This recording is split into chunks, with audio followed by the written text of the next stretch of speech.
नमस्कार, मैं रूपा रजक सदीनामा की ओर से आ गई हूँ लेकर दिनांक 10 जनवरी 2024 का संपादक के लेकर, जिसका शीर्षक है हिंदी दिवस और हम हिंदी जन, जिसे लिखा है हमारे अनुवाद विशेषज्ञ एयर वेटनर विनय कुमार शुक्ल जी ने, संस्थापक भाषा शिक्षण संस्थान।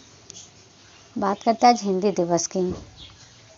सन 1975 में तत्कालीन प्रधानमंत्री इंदिरा गांधी के कर कमलों से विश्व हिंदी सम्मेलन का उद्घाटन हुआ, जहां से हिंदी दिवस की एक अवधारणा प्रारंभ हुई, जो आगे चलकर तत्कालीन प्रधानमंत्री डॉक्टर मनमोहन सिंह द्वारा दिनांक 10 जनवरी 2006 में आधिकारिक रूप से मनाया गया। और जानते हैं इस संबंध में आगे क्या कहते हैं हमारे संपादक महोदय। निज भाषा की उन्नति के संबंध में भारतेंदु हरिश्चंद्र जी ने बड़ी ही गंभीर बात कही थी, जिसका अर्थ है कि हर उन्नति का मूल अपनी भाषा की उन्नति ही है, और यदि यह भाषा स्वमन से निकलकर विश्व पटल तक पहुंच जाए, तो विश्व भाषा का दर्जा पा जाए, तो इससे बढ़कर और क्या हो सकता है। आज हिंदी विश्व दिवस है और इस अवसर पर हम सबको गर्व का भान होता है। हिंदी भाषा की यात्रा मार्ग का यदि अवलोकन करें तो इसका इतिहास लगभग 1000 वर्ष पुराना माना जा सकता है। हिंदी भाषा साहित्य के जानकार अपभ्रंश की अंतिम अवस्था अवहट्ट से इसका उदय बनाते हैं।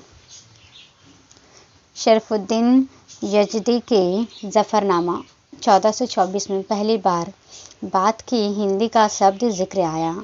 19वीं सदी के प्रमुख उर्दू लेखक भी अपनी भाषा का हिंदी या हिंदवी संदर्भित करते रहे हैं।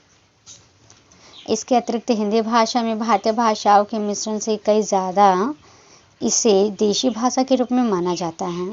देसी भाषा मूलतः जनभाषा का ही एक रूप रहा है, जिसमें व्याकरण के नियम निर्धारण करने में दिक्कत आती है। हालांकि पूर्व में कई मनीषी और व्याकरणविदों ने हिंदी भाषा के इतिहास और व्याकरण को एक सुनिश्चित प्रारूप देकर इसे सर्वमान्य भाषा के रूप में स्वीकारा, जिसे सरकारी प्रारूप में राजभाषा हिंदी तो जनमानस की मानस पटल पर राष्ट्रभाषा हिंदी माना गया।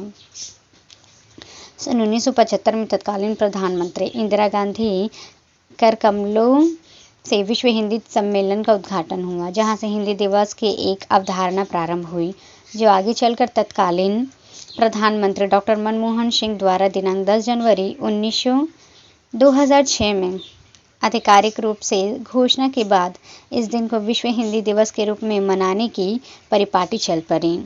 सरकारी गैर सरकारी विद्वानों के अथक प्रयासों से हिंदी ने देसी भाषा से शुरू होकर राष्ट्रभाषा, राजभाषा और फिर विश्व भाषा का प्रस्थान प्राप्त तो कर लिया।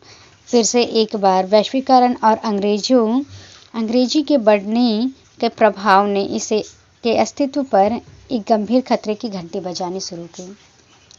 तकनीकी विकास के क्रम में हिंदी के विद्वानों और प्राध्यापकों ने नई तकनीकी के अनुसार न तो खुद को अधःपतन किया और न ही हिंदी को होने दिया, जिसके फलस्वरूप अन्य विदेशी भाषाओं की तुलना में हिंदी का तत्कालीन तकनीकी विकास अपेक्षाकृत काफ़ी कम होता है।